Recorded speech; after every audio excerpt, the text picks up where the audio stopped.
Indiana's own Dana Black coming to you live. Yes, all the way live from Black Pearl Studios, where we talk about Indiana politics from the left side of things.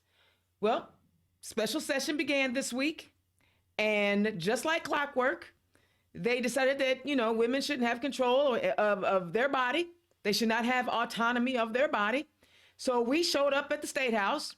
We rallied. We made a bunch of noise. I don't know if you've ever been into a rally at the State House. The acoustics in there are fantastic. And they can hear every word we're saying inside the gallery when we're saying my body, my choice. They heard it. They heard every little bit of it. But more importantly, I want you guys to pay attention if you can. YouTube, they've been putting the sessions on YouTube. If you can't listen to the sessions during the day, fortunately, I've been blessed to have a job where I can sit and listen to the sessions all day. And I got to tell you, I'm not exactly sure who Republicans actually care about. So we know that they're going to pass SB1. They're doing everything they can. And as the author of the bill stated, this is a vehicle bill. So it doesn't have all the restrictions they want to apply to abortion rights. So you'll be able to add those via amendments. And in the Senate on Tuesday, they introduced a bevy of amendments from the right. They don't know, they just pick out arbitrary weeks as to when a woman can declare that she had been raped before she can get an abortion. I think it's interesting that anyone who acknowledges that they've been raped have to then fill out an affidavit if they're under 16 years old. Well, first of all, does a 16-year-old know where, why, how to get an affidavit? I don't know. Especially if it's somebody in their family member that raped them. Then they had a whole bunch of arbitrary weeks of when a kid can get an abortion. So they went from 6 weeks to 8 weeks. They don't know when. First, they said it was when it was the infant or the fetus was viable. But we already know at 6 weeks, the fetus is not viable. So they're just talking out of both sides of their neck. Then, after they got through with all of their Republican amendments, they didn't hear any of the Democratic amendments that were being offered up. Interesting. I mean, I think there was a fantastic bill amendment that Senator Eddie Melton might have been able to introduce. He was actually going to introduce a religious exception bill. You know how those go, right? Religious exceptions? Oh my God, we got to have religious exceptions. No. In this special session, the Indiana GOP did not want to hear any amendments for religious exceptions because we already knew the Jewish community said, hey, whoa. If you pass this abortion ban, then you are going against our religious freedom. See, they didn't hear the amendment because then they would have to actually say they don't care about religious freedom. They just want to write policies that discriminate against people who are not like them. Let's be real clear. Or they want to write policies for political reasons so that people don't have to get vaccines, which we already know millions of people died from that COVID thing. But we're not going to talk about that. But we'll give you religious exemption for everything except for abortion. Then the state Senate, the Democratic side, decided to offer up their minority report, and the Republicans shut them down in 10 minutes, shut them down, and did not even want to hear the minority report. You know what they're saying, people? We really don't care if you voted for these Democrats and they got elected. We're not going to hear anything you have to say as constituents. We do not care. That's what Republicans are telling you. They do not care, they will not care, and they ain't going to care, so stop pretending like they will. Now, we did have a couple senators that said, I'm not even going to caucus with my people no more because they own some BS. Well, he didn't actually articulate why he wasn't because, he doesn't want to look bad. But the bottom line is we have people pushing through stuff in the state Senate that is just horrible. And, they call it a vehicle bill because they're going to add more amendments. They're going to make this a total ban without any religious exemptions. Can y'all believe it? In Indiana, no religious exemptions? Can you believe it? The irony? So let's talk about what we saw in the House today. They were talking about House Bill 1001, which is supposed to be the $250 bill to, give taxpayers some money. And I tell you what, I applaud the House Democrats. They offered up several amendments addressing how we will take care of child care, what parents have to pay for when they have to give birth. And they said, we know SB1 is coming out of the Senate, so let's do what we can as a fiscal body to make sure that we offer financial support to people who are going to be forced to give birth. They voted most of them down. There was one that even says, can we just like not have any taxes on, infant needs? No. Can we have paid medical leave so we can reduce infant and maternal mortality? No. They don't want to do anything. Now, mind, this is in the House. The House doesn't want to do anything to help these women and families after they give birth. This is not something I'm making up out of my head. All you got to do is go watch the hearing for yourself, hear the amendments, read the amendments, and you see that all the amendments that were offered up were means to help people after they are forced to give birth. I dropped my phone, sorry. That's what's happening in the State House. They're going to make you give birth, ladies, and you will not have any choice in the matter. And if you're 16 years old or under, you're going to have to figure out what an affidavit is and where to get one and spend money to get it. Oh, and by the way, they keep touting about the inflation and whether or not we're in recession and blah, blah, blah, blah. Here you are now adding greater financial burdens on people in the middle of high inflation. They don't care. They don't care about us. They don't care about what we want. They don't care about what we need.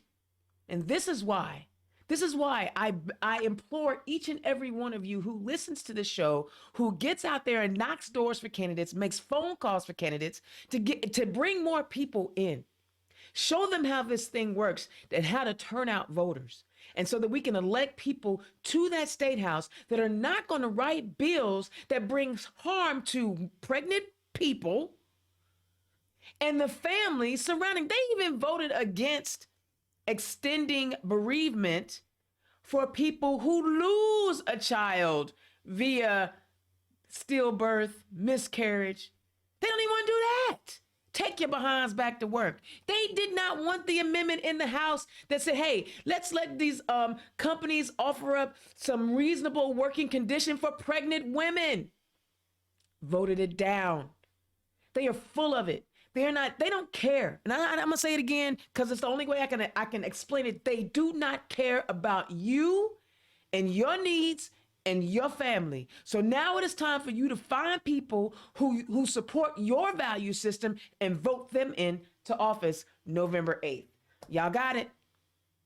If you don't get a chance to watch it live, go on YouTube, watch the Indiana General Assembly so you can hear.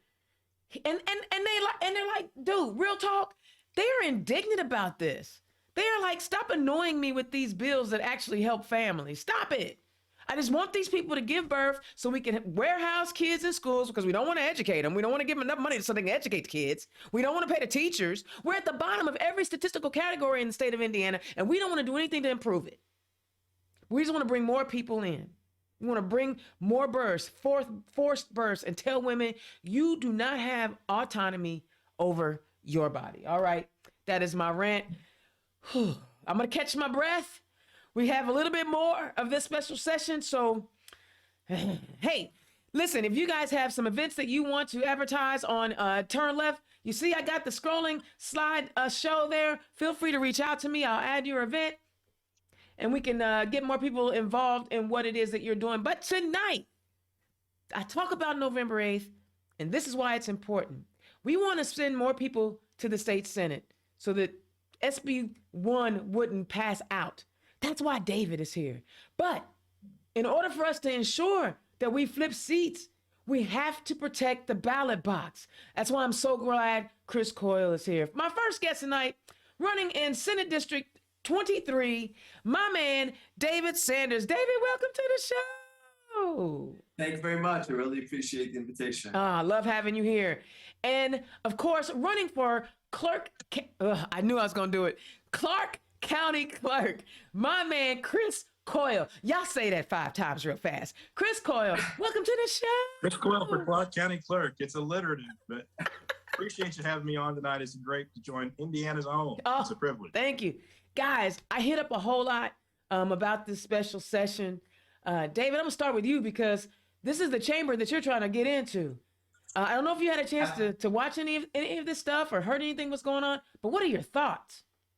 Absolutely. Well, I mostly hear about it in the evenings because I'm spending all day, every day, doing door to door in my district. My district is quite large. It includes 6 different counties, and I am knocking on thousands of doors, just trying to get people to know me as an individual. So that's what I do during the day. In the evening, I follow up.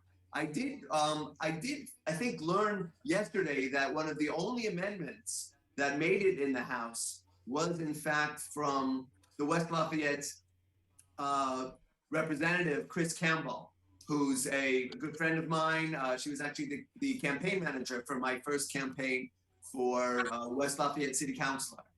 So I think one of her amendments made, but it's been really sad to watch what's going on. From my own perspective, I have already an established record as someone who tries to protect protect people's privacy from government intervention. So this is something that's very important for me, and I've been able to work on the city council to try to make that a reality. The other thing that's important to recognize is that we're really in a one-party state right now. And that is what we have to work on. The arrogance that accrues to an organization where they have all the levers of power, that's what we need to oppose. And that's why I'm running for state senate, in order to give people more of a choice, more of a voice, and not just have people who don't need to listen to the voice of the people. That's a good part of why I'm running for state senate. I love it. Chris, do you have any comments about anything that I talked about this afternoon? Yes, I do. Let me just add that as someone who teaches political science at 3 universities here in the Kentucky, Indiana area, that the Dobbs decision and what is now going on in our legislature is certainly an assault on women, but it is an assault on the right to privacy of every woman, every man, every child in the state of Indiana and in the United States. It is the most significant power grab and government intrusion into our private lives in decades. And I believe the Dobbs decision in time will be viewed as one of the top 5 worst decisions that the Supreme Court has ever handed down, simply because it attempts to roll back fundamental rights. And I'm sure, I've been warning people for a while that Indiana Republicans, if Roe versus Wade was overturned, would not be able to control themselves. They are going to attempt to out-extreme each other. And I think we're seeing that's what is happening now, unfortunately, in Indianapolis. Yeah, and it's really sad. And, it doesn't have to be that way. We already see that Indiana is having a hard time attracting talent to our state and filling roles, and businesses are expanding outside of Indiana. And these guys for some reason, have not put 2 and 2 together. And maybe it's because they started defunding public education and they don't know how to add. But I don't know. I just believe that, we're doing things the wrong way, and it shows in every area. All right, let's get into y'all's campaigns, because I want to make sure that folks get to know who y'all are. So, David, tell the people who you are and where you come from. Absolutely. So I'm currently an associate professor of biological sciences at Purdue University. I work on something called structural biology, and I'm interested in how viruses get into cells. So my expertise in the Ebola virus led to my participation in the Defense Threat Reduction Agency Biological Weapons Proliferation Prevention Program. You needed your seatbelts to be on to get through all that. And I had the opportunity to travel to a formerly secret bioweapons lab called Vector. It's a bit like something out of a James Bond movie, in the middle of Siberia, which is one of the 2 places that still has smallpox. They were trying to turn smallpox and Ebola, which I work on in Marburg, which has recently been in the news, into biological weapons. And we're trying to prevent the spread of biological weapons and also the expertise that's necessary to turn these agents into biological weapons. I'm very interested in the impact of science on social policy. That's something that I've been focused on for a long time, both in my professional work as well as a politician. I would argue that most of the issues that we face as a society have a scientific or technological basis. They don't necessarily have a scientific or technological solution, but I think it's important to understand firsthand how they work. And I'll just give you one example.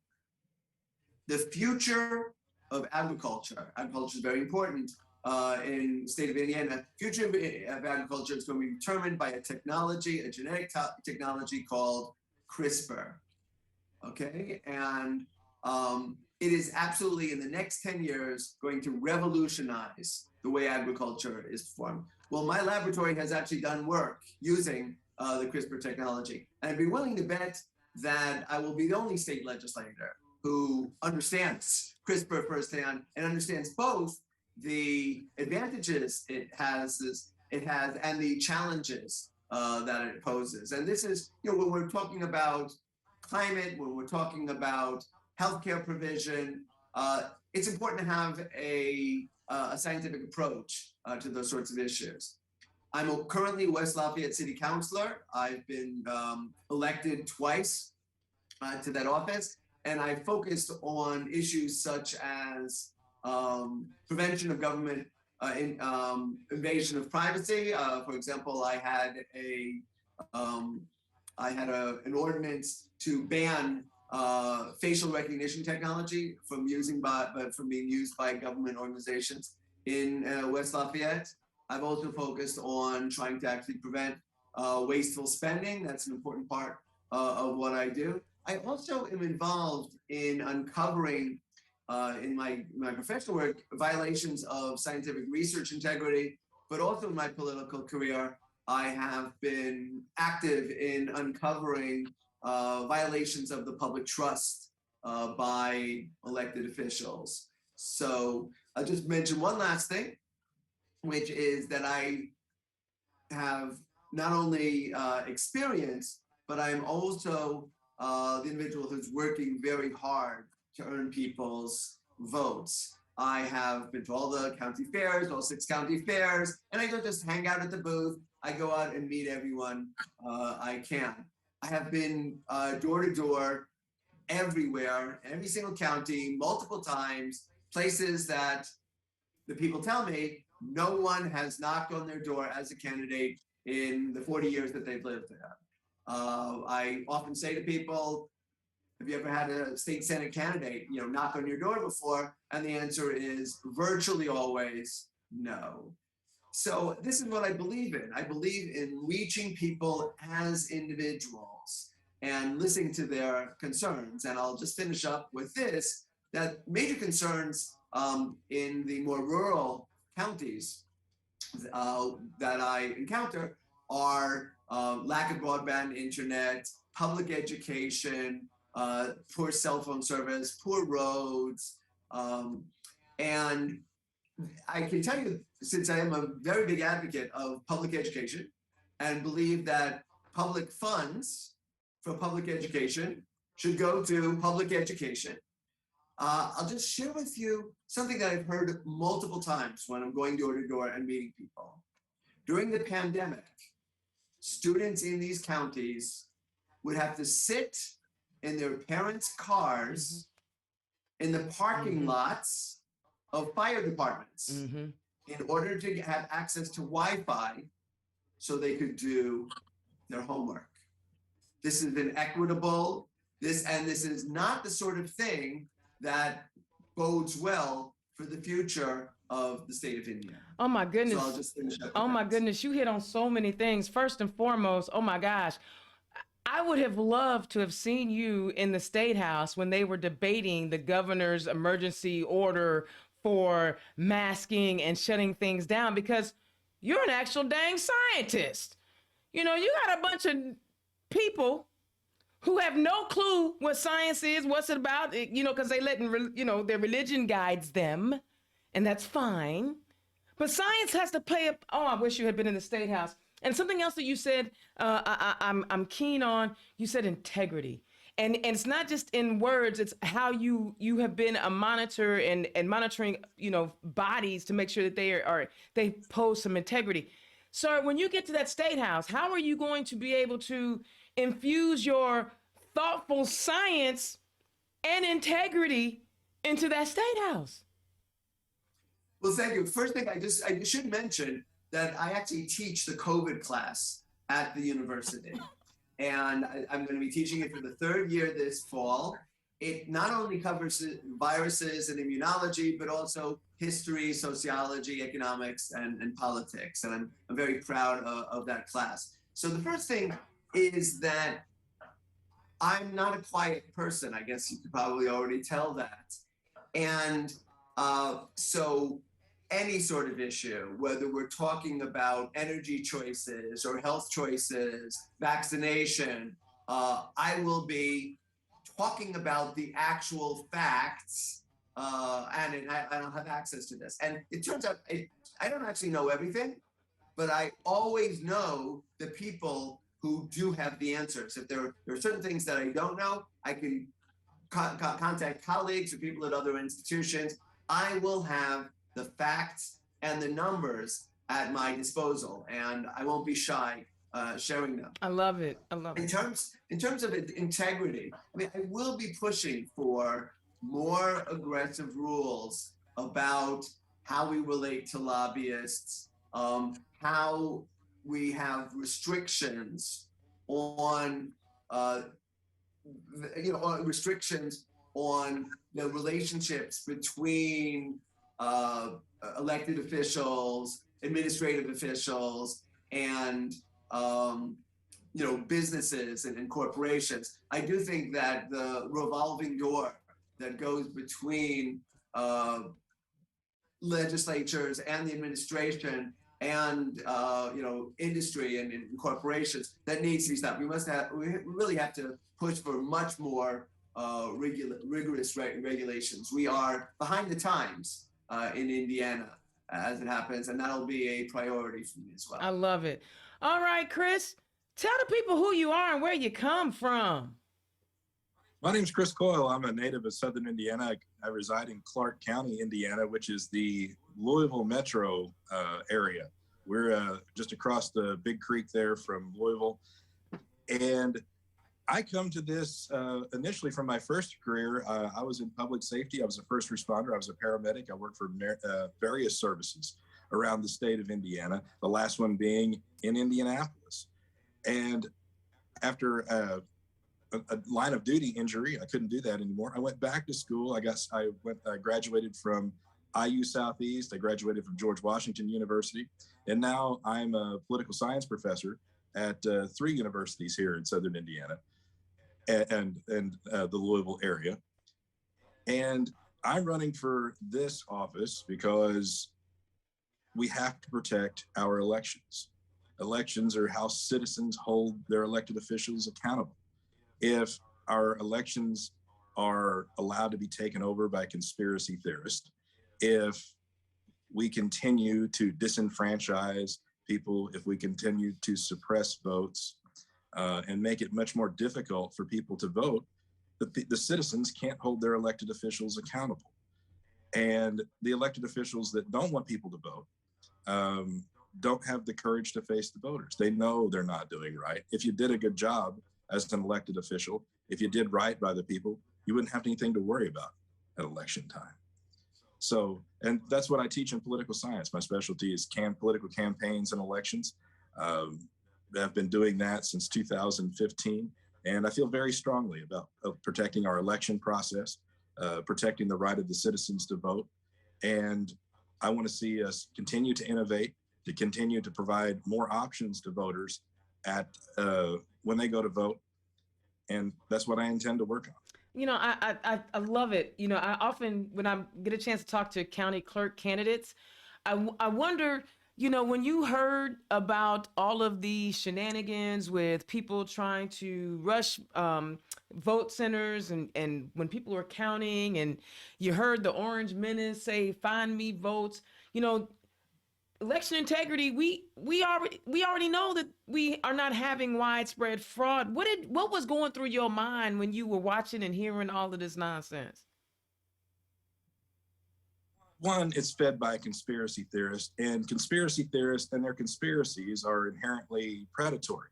They prey upon people's ignorance, and I don't mean that in a bad way. I mean, a lot of people in the public simply do not know how our elections function. Elections are extraordinarily complex. You're dealing with federal, state, and local law because they all have jurisdiction. You're dealing with a lot of federalism issues. You have concurrent power, both the state and the national government exercising power in elections. In Indiana, because local officials and local governments have control, you've really got 92 little different election systems going on county to county. That makes it extraordinarily difficult for the average citizen to understand. And one of the things they fundamentally don't understand is elections are done in a bipartisan fashion. In Clark County, we're about 125,000 people. We're approaching 100,000 registered voters. I'm also the Democratic chairman here. I appoint a few hundred Democrats to work in the polls to oversee the elections. My Republican counterpart appoints the same number of people to pull off election fraud just in Clark County. There would have to be 500 to 600 people in on it.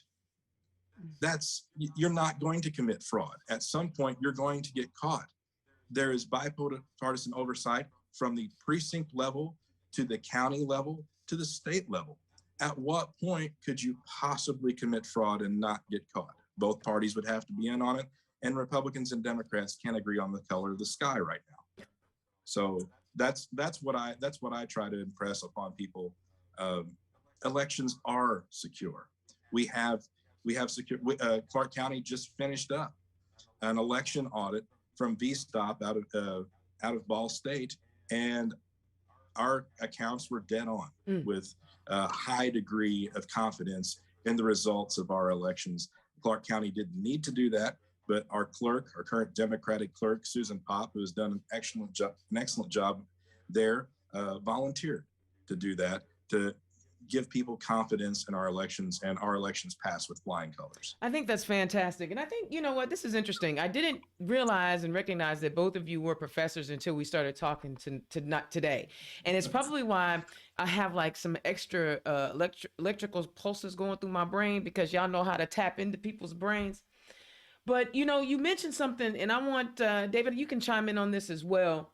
You know, we talk about conspiracies, you know, Chris, you're talking about election conspiracy, and David, we had a whole bunch of COVID conspiracies.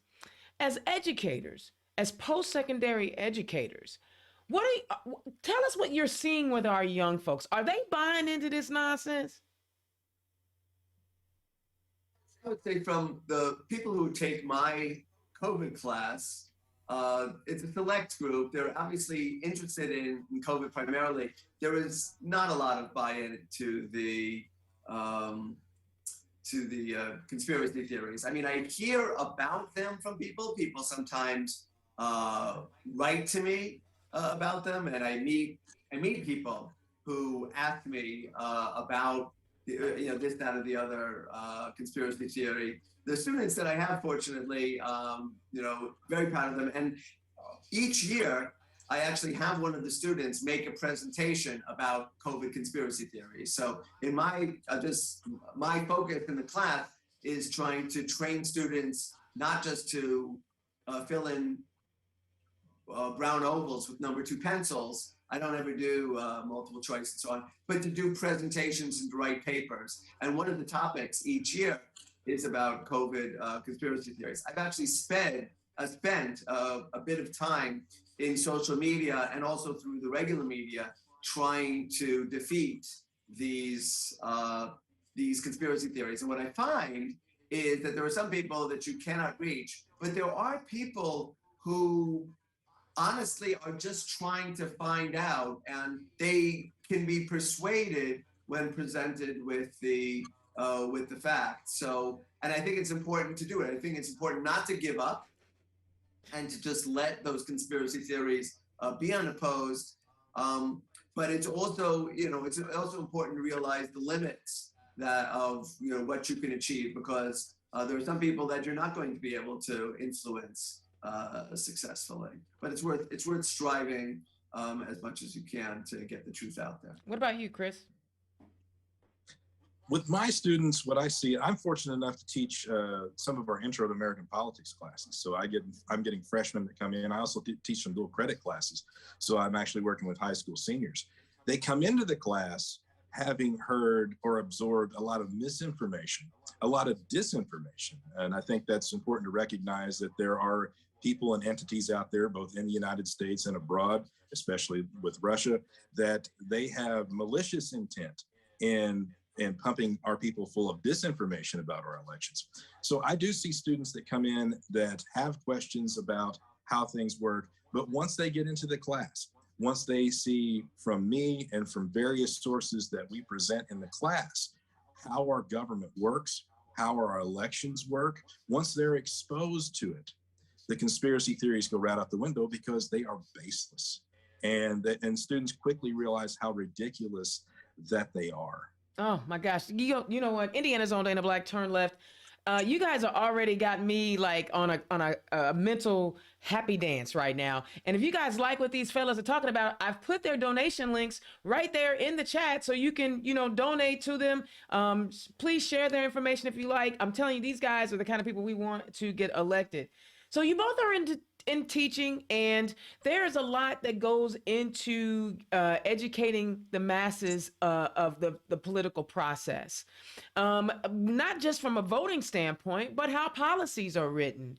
When you're talking to constituents, because I'm telling you, I'm all into y'all's education, where y'all at, Professor. Because people don't understand how legislation gets through the Senate and then over to the House before it gets to the governor's desk to sign. People don't understand the voting process. I'll start with you again, David. When you're talking to your constituents and they don't always understand, what is your best method that you think there is to like share the education process of how legislation is signed into law? Sure. So most of the people I encounter are vaguely familiar, but not strongly familiar. So it's mostly a matter of them asking, okay, what are you running for? How does it work? And then I explain, about the nature of the chambers, the fact that there are 50, senators, and that you have, two chambers. I'm not running for United States Senate. I'm focused specifically on the issues of Indiana, not the national issues. And so it doesn't tend to come up when I'm dealing with the people that I meet door to door, exactly how is legislation written and so on. I try to explain my approach to government and what I wish to achieve through the legislative process. They don't tend to ask so much. In my classroom, I try to not voice my own opinions on political on political issues at all. I stay away from that. And the students are perfectly free to do that, but you don't tend to get that. Now, I have been to classrooms as a city councilor. I have been to counselors, to classrooms to try to describe what it is we do as a city councilor, how legislation is created, what's the difference between an ordinance and a resolution, what are the sorts of issues that we deal with. That, for example, people are often confused by the fact that Indiana, we do not control the school boards, right? The school board has a separate allocation of funds, and they control their own matters. That's not universally true in the United States. Other states, it's different. There is some sort of control, even though there are school boards, but there's also control of, for example, finances by because. So I try to explain all that. I haven't had the opportunity to explain so much about the state legislature. I anticipate and I look forward to those sorts of opportunities in the fall when the schools open up. I'm certainly open to invitations, and I've always taken them in the past when I've been a candidate. I actually posted something on my Facebook and Twitter recently about somebody pointed to me to a something that someone had written on Reddit, I believe, about a past campaign, contrasting my approach to the students in the room, respectful, explanatory, open, and so on with my opponent. So it just doesn't arise that often in my encounters with voters that they want to understand how the legislative process works. Chris, I know sometimes you have to answer those how to vote questions, right? Yeah, absolutely. One of the things that I'm trying to tell people in general is to learn more about what your elected officials can do and what they cannot do. I'm running for a county position. As county clerk, when dealing with elections, my job is to largely execute election law, not make it.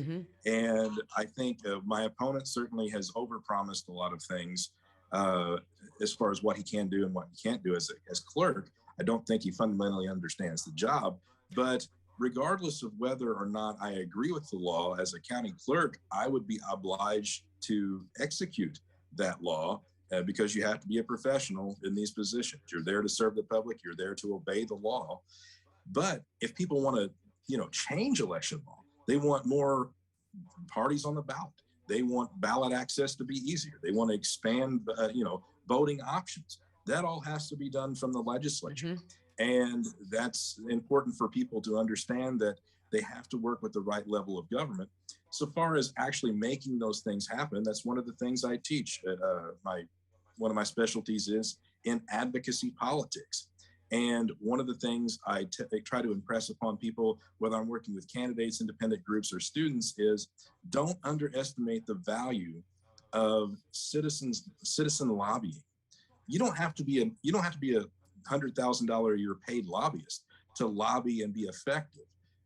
Meet with your legislators one-on-one. Schedule meetings with them, whether they're at the state house or they're in their district. Meet them personally. It's much easier psychologically for a legislator to dismiss a crowd because they don't have any personal connection with the crowd. If they're meeting and talking with people one-on-one, it's harder to forget you. It's harder to forget the points that you make. And it's harder to dismiss a personal connection, whether they are agreeing with you or not. It's harder to brush you off that way. So don't underestimate the power of one-on-one lobbying with your lawmakers. I love it. Intelligent conversation I love having, but I got to get to y'all's campaigns. Oh my goodness. I could just rap with y'all all day. I'm going to switch it up. Chris, every candidate has at least 3 items that they highlight on their campaign trail. Share with us your vision of the issues that you're running for and the 3 issues that you were talking about when you go to knock on doors. I'm highlighting that in the clerk's office especially, we need qualified, professional, common sense public service. I've got a 25-year history of public service, starting with public safety and continuing right through until now. I'm qualified for this job. I have educational background in elections. I teach elections. I fundamentally understand how elections work. And when it comes to administering elections from the county clerk's office, I will be in the best position to not only try to provide more options and ease of vote and modernization and innovation with voting in Clark County, I will be free to advocate for changes to the election statutes that I'm enforcing. I can speak up from that office to say, we need this at the local level to help citizens vote. But that elections are not the only thing that the county clerk does. The county clerk works with the courts. The county clerk is in charge of record keeping, legal record keeping for the county. It's an enormous job. I am a certified paralegal. I am currently a deputy clerk for Clark County, working on the court side, working with pro se filings and working with the courts and working with people who are without an attorney and filing cases on their own. It's an enormous part of the job. It's enormously complex. It's not something that somebody can simply walk into having not known anything. I didn't intend to take this position as a deputy clerk initially, but the opportunity came up in June, and I actually decided to take a pay cut in order to better learn this position, so I don't come in having not known the position at all on the court and the records side, and I mean just in everybody's way for 6 months. I feel it's very important to have knowledge and experience there, and I'm currently gaining that with this job. One of my priorities, it's probably not something that comes to mind when most people think about the county clerk, but our county, the county records, our earliest records date to the early 1800s, between 1810 and 1820. We have an entire storage facility full of these old records, and none of them are digitally preserved. So it is one of my priorities is to protect our history and grant fund an archivist and the equipment to digitally preserve all of these documents going back well more than 100 years, so we can save Clark County's history. I love it. And you know what? The Marion County Recorder's Office kind of went through the same thing when I was still working in the IT department for the city. And that is no easy task, right? That is no easy task, but it's something that needs to be done because, again, those records are not going to, the records are actually biodegradable. They're gonna break down, and we gotta have. I love that you're forward thinking. Technology is hard, so I assume that that when you go through the budget process, have you already outlined? Have you started massaging those county council folk to give you the money so that you can do something like this? Because you gotta get that money.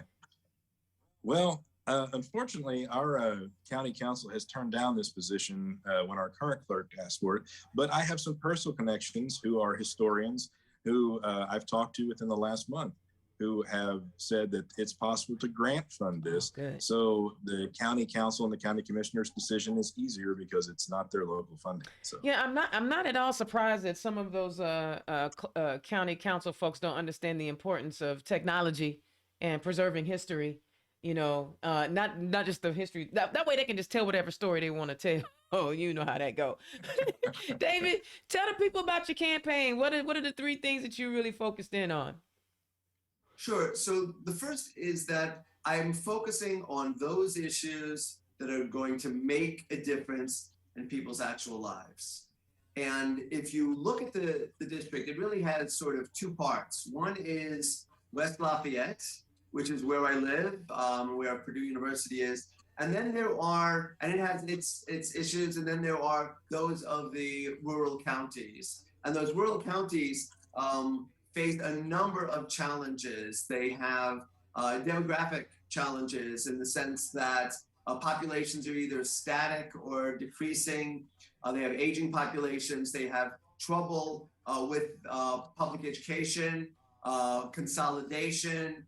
And of course, what I try to emphasize is that the more there's a diversion of public education funds to not public education, it is their schools that are going to suffer.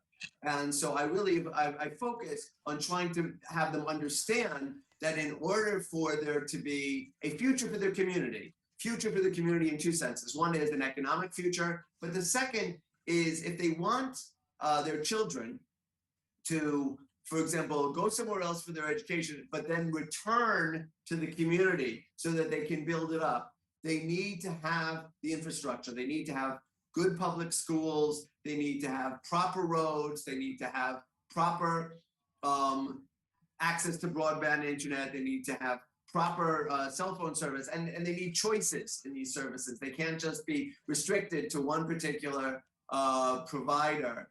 And that in the past, these counties really haven't received the services from the state that they deserve.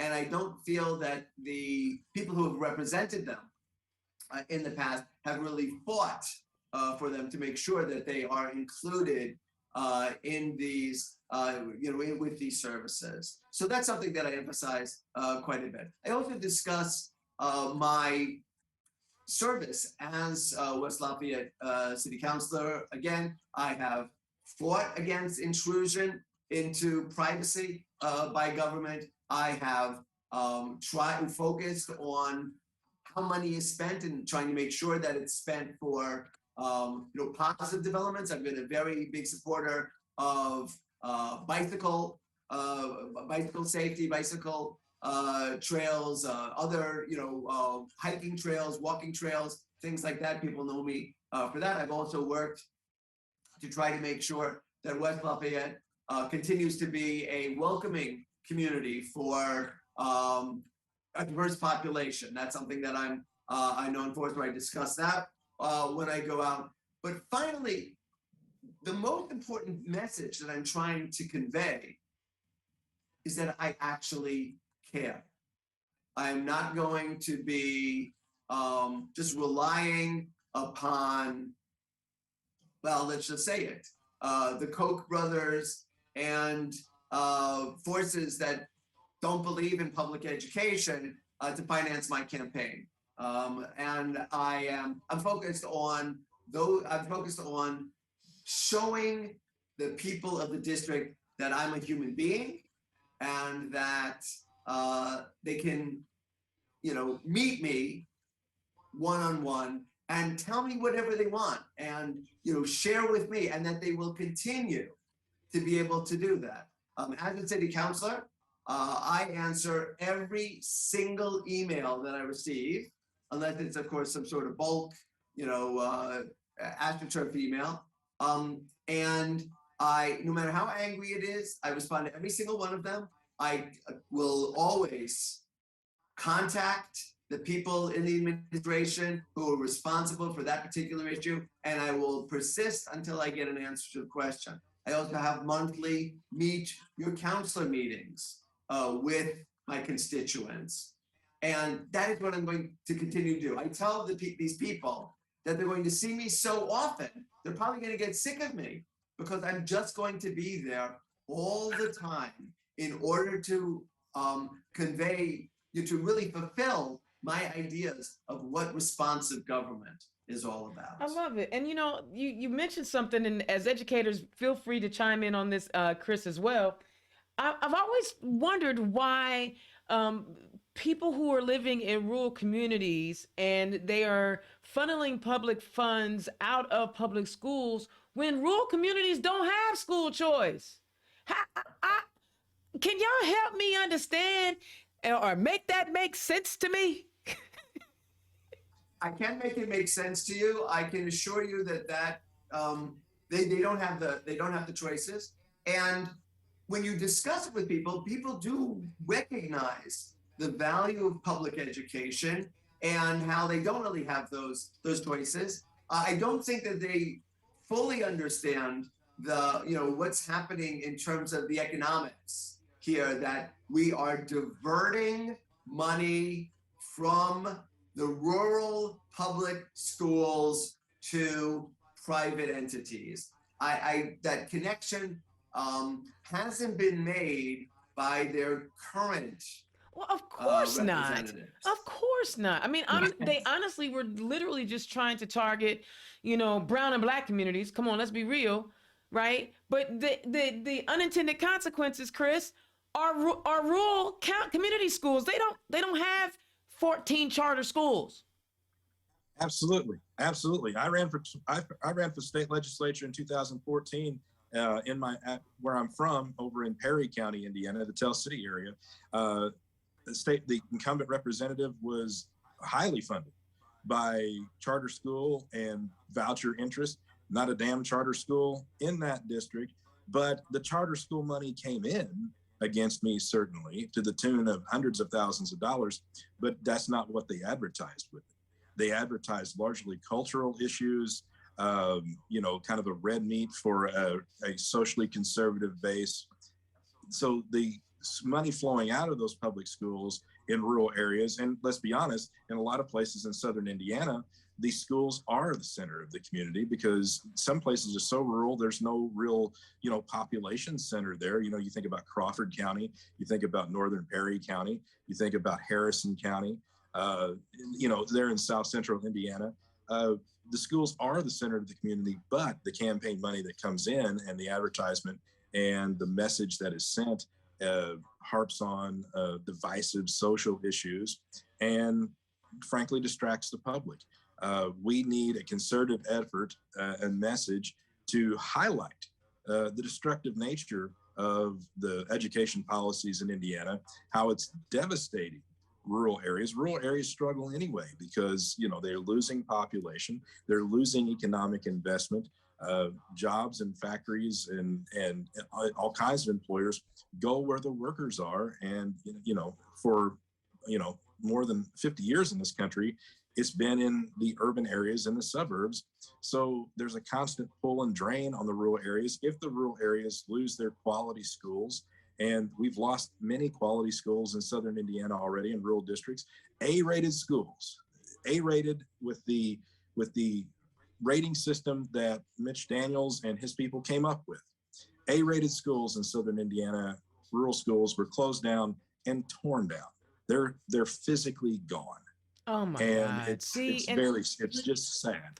And I don't like to think that people are this malicious, but it's almost like these legislators, one, they don't care because they're getting their pockets lined, but they are intentionally undereducating us so that we don't demand for higher wage jobs, but then we don't attract higher wage employers.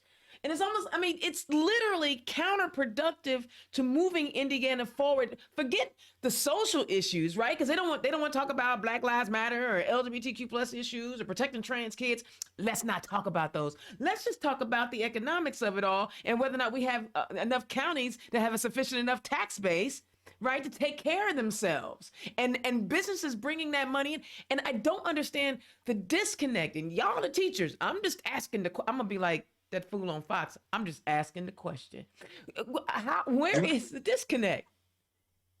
Let me tell you, one of the reasons people are surprised that I'm a Democrat, because I did work in public safety, and you expect people coming out of public safety to be Republicans, and I tell them one of the reasons that I'm remain a strong Democrat is what the state legislature under this supermajority has done to local governments.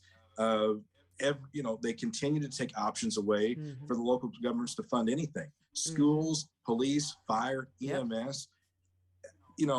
One of the problems with rural communities is they don't have enough public safety. That's tremendously underfunded. They don't have any options for adding more police, fire, and EMS because the legislature won't give them the options, and the legislature will not pass down state funds.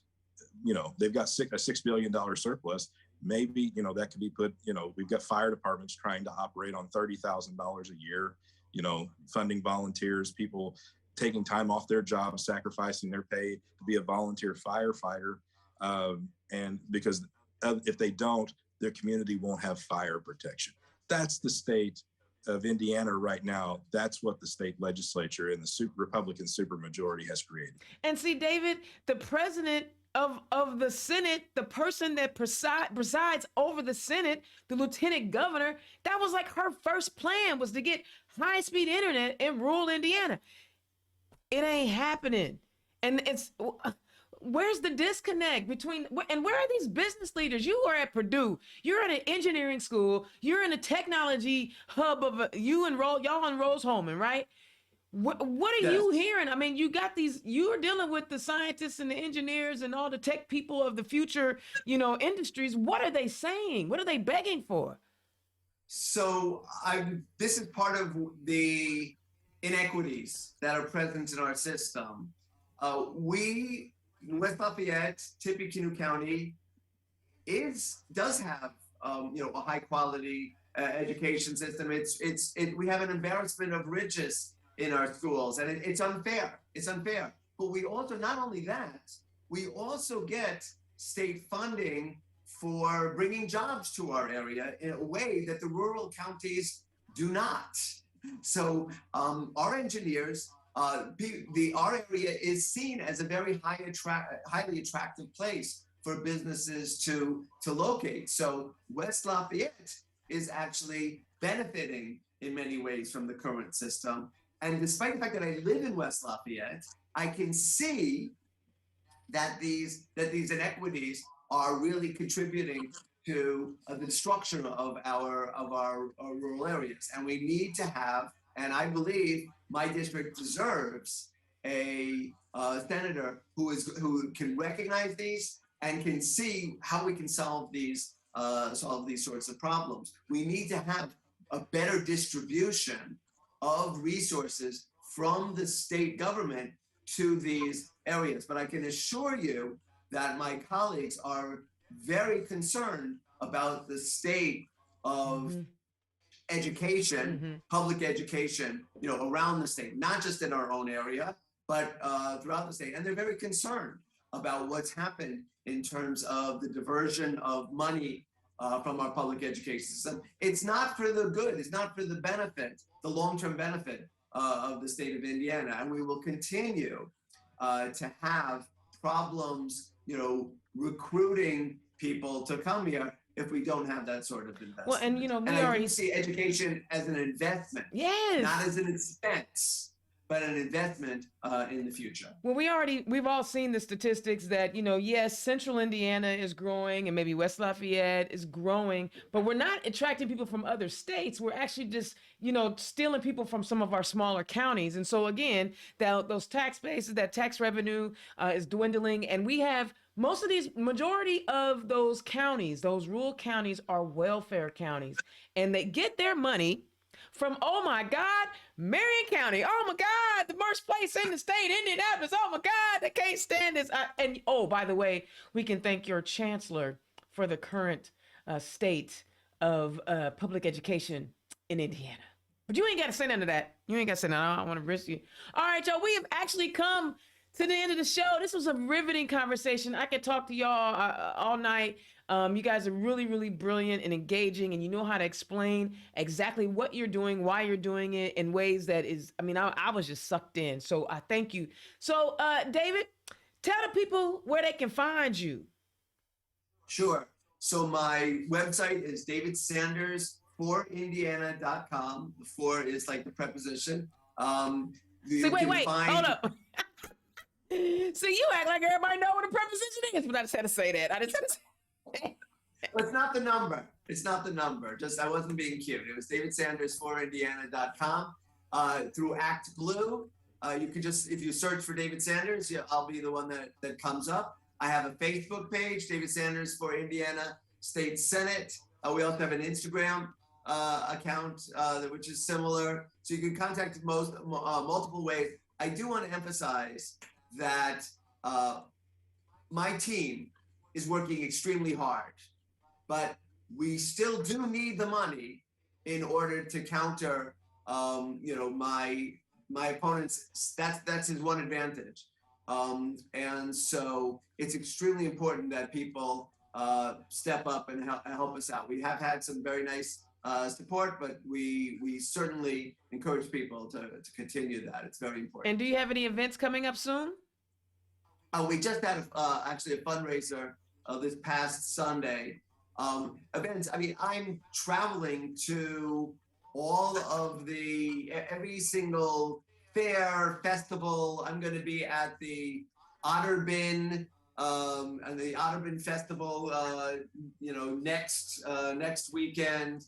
I'm trying to think. I'm going to be at something in West Lafayette, honoring our first responders this coming Sunday, which is at it's noon, right near where the civic center is, the post office, and so on. It'll be near there.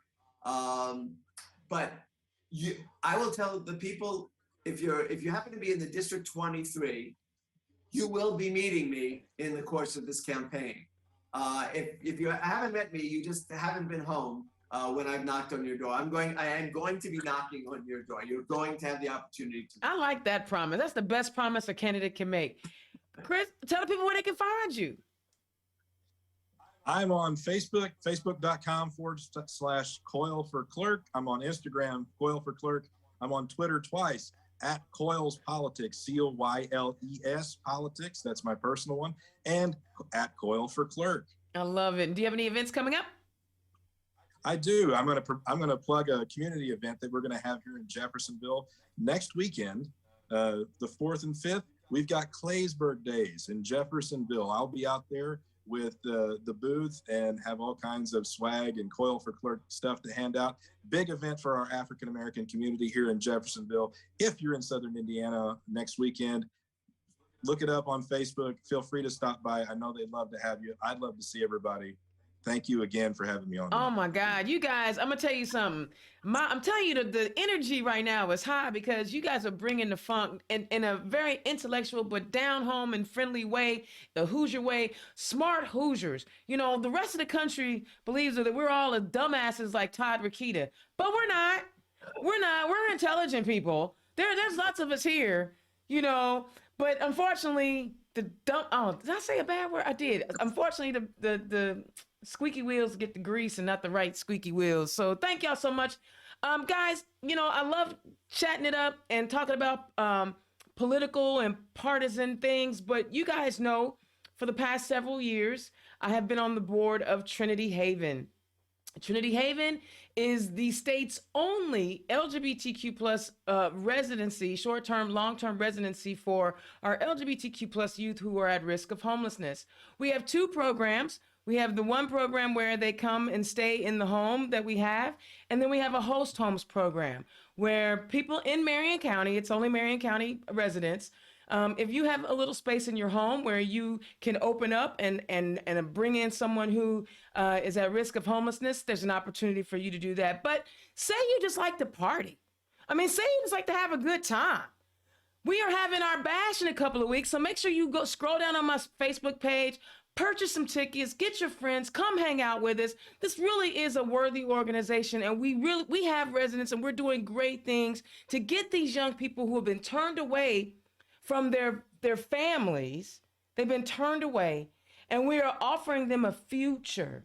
And that's what your money goes to, is these programs and offering them solutions to problems they didn't anticipate having at 16, 17, and 18 years old.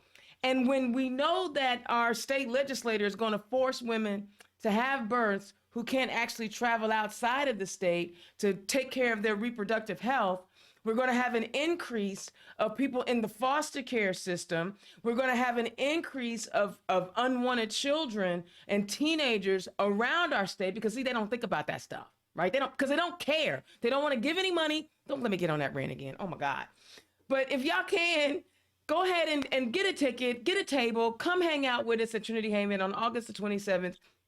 It'll be an amazing event. You'll have a good time. It's our second annual homecoming bash.